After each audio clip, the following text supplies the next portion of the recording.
bersikeras lah dua pihak ini intinya kan. Kalau Pak Jokowi sebagai yang punya ijazah bilang bahwa ya nggak terbantahkan lah bahwa ijazah saya ini asli karena prosedur akademiknya jelas. Dari pihak UGM juga sudah menegaskan posisinya Pak Jokowi emang mahasiswa sana, mahasiswa Fakultas Kehutanan dan dapat ijazahnya juga jelas. Tapi di sisi lain dari Roy Suryo, beberapa kali aku dialog sama Mas Roy di beberapa program terutama Kompas Petang terakhir kali tuh waktu itu sempat debat tuh sama Sylvester Matutina sampai adu-adu pendapat gitulah pokoknya.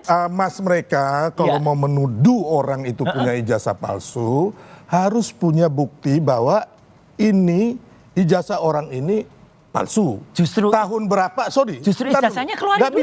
Nggak bisa Mas itu memfitnah orang. Nggak fitnah, nggak ada. Oh, fitnah ini, makanya Nggak, Anda nanti kena loh ya.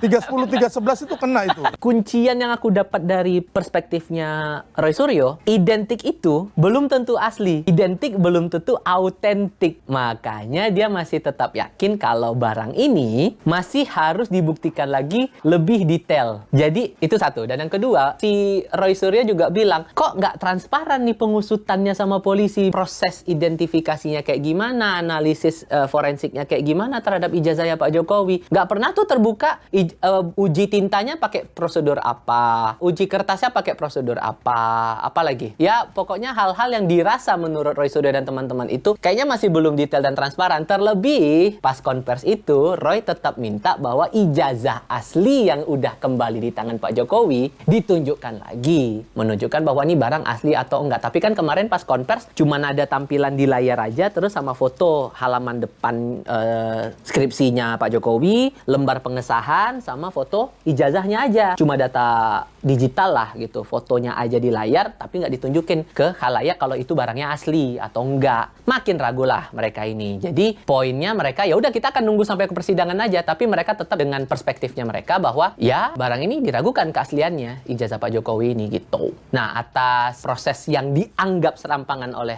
teman-teman yang masih bersikeras atas keraguan ijazah Pak Jokowi ini, Roy Suryo sempat ada rencana juga sebetulnya, betul kata kau tadi, melaporkan penyidik Barreskrim Polri ke sejumlah institusi pengawasan internal. Ya intinya meragukan proses yang prosedurnya lah, prosedur yang berjalan ini kok kayaknya ditutup-tutupin, kayak ada menyimpan sesuatu, walaupun bukan menyimpan duit, nggak tahu lah ya. Tapi gitulah. Jadi kayak ada sesuatu yang tidak jelas diterangkan ke publik. Ini kenapa sih kok tiba-tiba ujuk-ujuk langsung dibilang identik, kenapa? Kayak gitu. Nah, kalau aku sangkutin lagi masalah dialogku tadi, Roy tetap dengan pendiriannya, tapi Sylvester Matutina menilai bahwa ya kalau memang mau masih tetap bersikeras, sementara polisi sudah menegaskan data ini identik, berarti tidak menghargai proses yang dilakukan polisi dong kalau begitu. Sampai dia bilang, nih kalau udah kayak begini juga, ya udah jelas bahwa Mas Roy ini layak untuk dijerat dugaan pencemaran nama baik sebagaimana yang sudah diadukan sama Pak Jokowi di Mapolda Metro Jaya waktu itu. Jadi ya walaupun diancam dengan sebegitunya, Roy Suryo tetap bersikeras bahwa oke, kita akan buktikan, kita adu-aduan aja. Di Roy dan teman-teman menilai punya analisisnya sendiri yang bisa dibuktikan, sementara pihak lain juga menilai ya ini udah pencemaran nama baik, saling